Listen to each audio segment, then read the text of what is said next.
Hello, everyone. Welcome back to the Socially Awesome channel. Elise Smith here, and I'm very excited to come to you today to talk about streamlining success, organizing your business. So, if you ask anybody in my life, they're going to tell you I'm probably not the most organized person. Okay, and just FYI, if you're watching this live, yes, I'm in a swimsuit. If you're on the podcast, sorry you missed it. But I am on vacation with my kids and my husband, and I said, you know what? I've got to go speak the truth. Okay. So I will tell you, they're going to tell you I'm the least organized person. I have severe ADD. I'm the person that's like sweeping, and then I'm like, oh, there's a spot on the wall. Let me grab a magic eraser and clean that off. And then, I forgot to vacuum and all the things, right? We feel like we're just chaotic all of the time. If you're watching this live, give me a heck yes in the comments that you feel that way, because I know you do.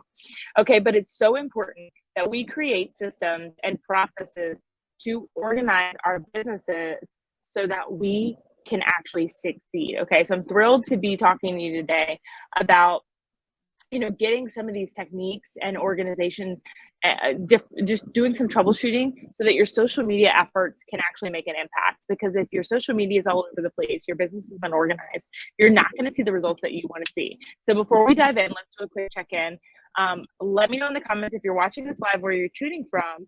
If not, if you're not watching this live and you're listening to this on a podcast, I would absolutely love for you to DM me and let me know that you're watching, what value you got out of this episode, or any episodes, and let me know a little bit about, what you would like to see on the podcast or on my lives in the future. Okay. So, social media can be super overwhelming, right? Especially when you're trying to manage multiple platforms, create that engaging content consistently. You're posting and you're not getting the results that you want to see, but you shouldn't have fear of that, right? It takes time, but with proper organization, you can streamline your efforts, you can save that time, you can achieve better results. So let's talk about some practical tips and tricks for organizing your business's social media strategy. Are you ready? Awesome. Okay. So number one, establish clear goals. The first step to effective social media organization is setting those clear goals. So ask yourself, what do I want to achieve through my social media presence? Is it brand awareness? Is it more website traffic, lead generation, customer engagement? What are you wanting to achieve? That's the first thing, because that's going to help you build that strategy. Okay, so if you're not doing that, you're going to be posting and you're not going to see the results that you want to see. So defining those goals will guide your content creation and help you measure your success. Number two, know your audience. So to make your social media efforts fruitful, it's crucial to know your target audience inside and out, right? Research their demographics, their interests, their online behavior. This knowledge will empower you to create content that resonates with your audience and drives meaningful engagement. Number three, choose the right platform. So not all social media platforms are created equally. Each has its own strength, its own weakness, its audience. Instead of spreading your so thin, focus on the platforms where your target audience is most active. So you can connect, you can concentrate your efforts where it needs to be. And if you are someone who is a blogger, Pinterest is going to be a great resource for you. Now, you'll use Facebook, Instagram, TikTok, Clapper, all the things, but Pinterest is going to be the best for you because you can curate those pins to drive traffic to your blog. So what is the best format of content for you, and what platform is going to specialize in that content? That's what you need to decide, okay? So then after you've chosen the right platform, you're going to test. You need to do A/B tests, okay? So create yourself a strategy, implement that strategy regularly.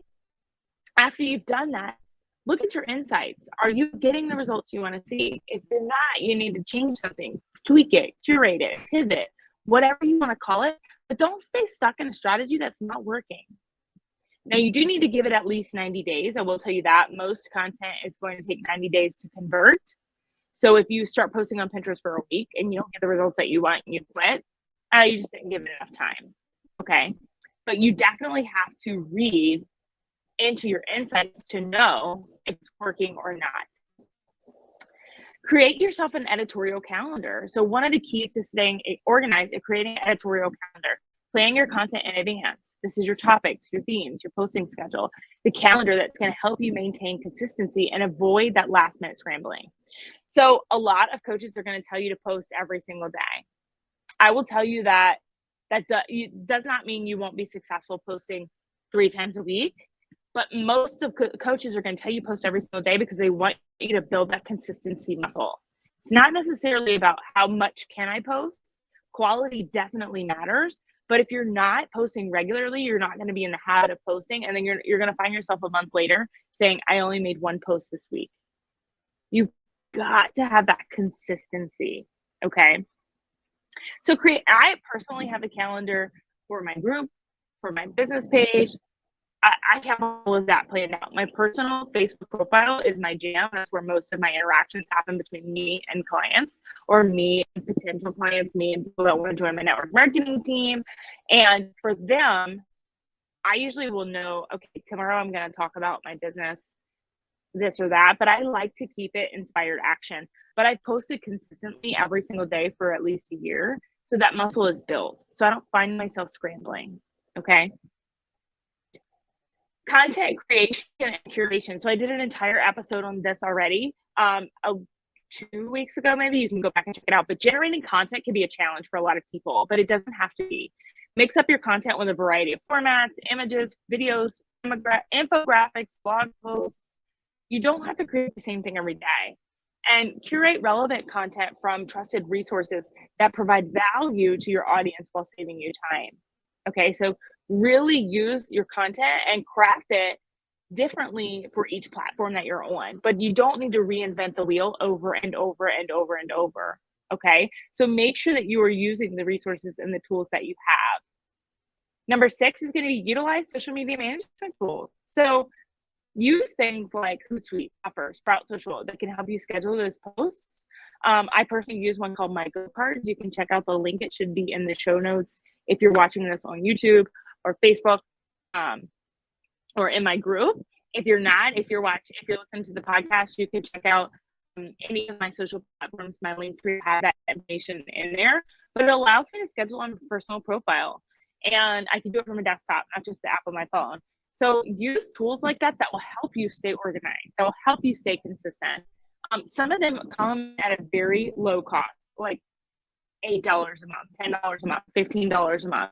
You don't have to spend a fortune, but that little cost will help you stay consistent. You're going to see your results, and it's going to pay off for itself, okay?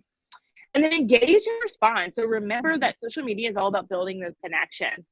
Engage with your audience by responding to comments, messages, and mentions, okay?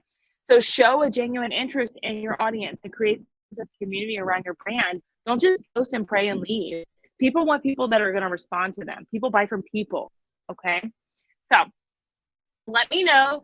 Send me a message. Send me a DM. Let me know what questions you have. I want to answer your questions. I want to help you connect. If you're not already in my free community, Socially Awesome Entrepreneurs, you can find the link almost anywhere. But I do weekly tips, tricks, and trainings to help you with your business in there. And I want you to get the results that you want on social media.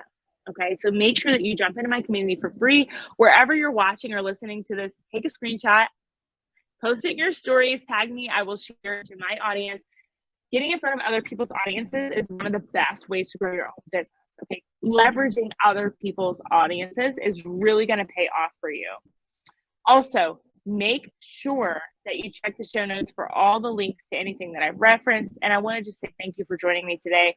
I hope these tips and tricks for organizing your business on social media will help you take your online presence to new heights. And remember, organization is the key to success. So stay consistent, be authentic, and keep learning.